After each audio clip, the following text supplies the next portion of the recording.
Olá! Hoje vamos mergulhar numa questão que, honestamente, nunca nos largou desde a grande crise financeira. A pergunta que paira no ar é simples.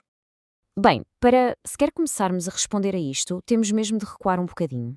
É preciso lembrar o que é que tornou a crise de 2008, bem, tão devastadora. Não foi uma coisa só. Foi antes uma reação em cadeia que quase deitou o sistema todo abaixo. O problema, no fundo, foi uma mistura explosiva, quase uma receita para o desastre. Tínhamos produtos financeiros que quase ninguém percebia, um risco que estava escondido em negócios privados por todo o lado e, claro, um nível de endividamento brutal. Foi assim que um problema que começou nas casas dos americanos se transformou numa paralisia económica global. Claro que depois disto tudo, a reação tinha de ser forte. E foi. Os reguladores puseram mãos à obra e lançaram a maior reforma do sistema financeiro que vimos em décadas. O objetivo era claríssimo, que algo como aquilo nunca mais pudesse acontecer. A estratégia assentou, basicamente, em dois pilares. Primeiro, trazer as coisas para a luz do dia, acabar com as negociações feitas na sombra.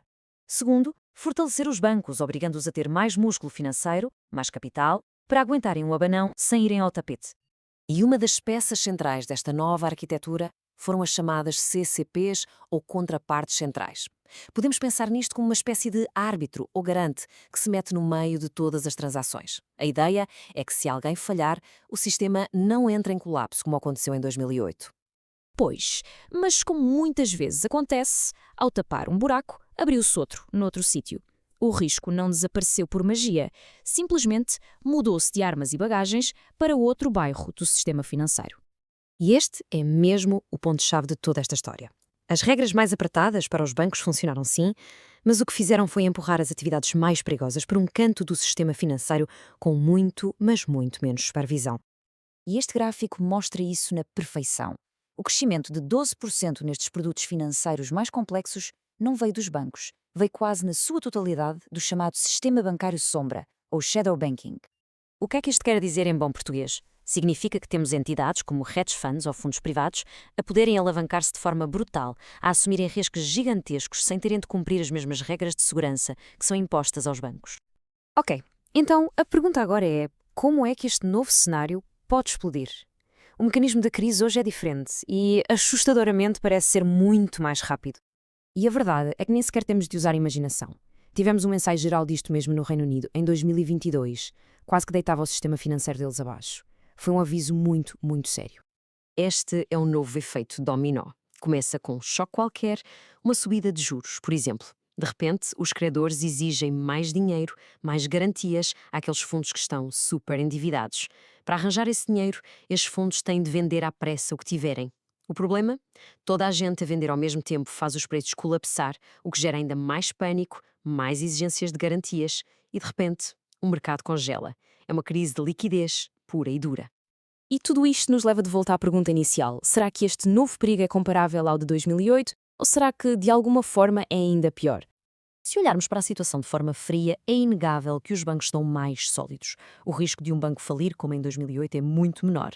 Mas, e é um grande mas, esta tabela mostra bem a troca que fizemos. Deixamos de ter um risco espalhado e opaco para passarmos a ter um risco brutalmente concentrado. E onde é que ele está concentrado? Precisamente naquelas contrapartes centrais, as CCPs. Elas tornaram-se o novo ponto nevrálgico e o novo calcanhar daqueles. Se uma delas falhar, o efeito é imediato e global. É o mercado todo que para. Essencialmente, criámos novos gigantes demasiado importantes para falir. Portanto, o que mudou foi mesmo a natureza da ameaça.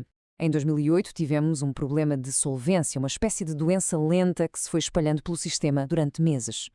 Hoje, o perigo é uma crise de liquidez. Não é uma doença lenta, é um ataque cardíaco fulminante. Pode acontecer em dias ou se calhar até em horas. E é fundamental lembrarmos porque é que tudo isto nos deve preocupar. Uma crise financeira nunca fica só nos mercados, ela salta para a economia real. Atinge os empregos, o crédito à habitação, os serviços públicos e, como sempre, são os mais vulneráveis que pagam a fatura mais pesada. Portanto, no fim de contas é isto. O sistema está de facto mais protegido contra a última crise. As muralhas que construímos à volta dos bancos são mais altas. A grande questão que fica no ar é se, ao fazê-lo, não nos distraímos e deixamos o portão dos fundos aberto para um inimigo completamente novo e diferente. Será que nos estamos a preparar para a guerra certa?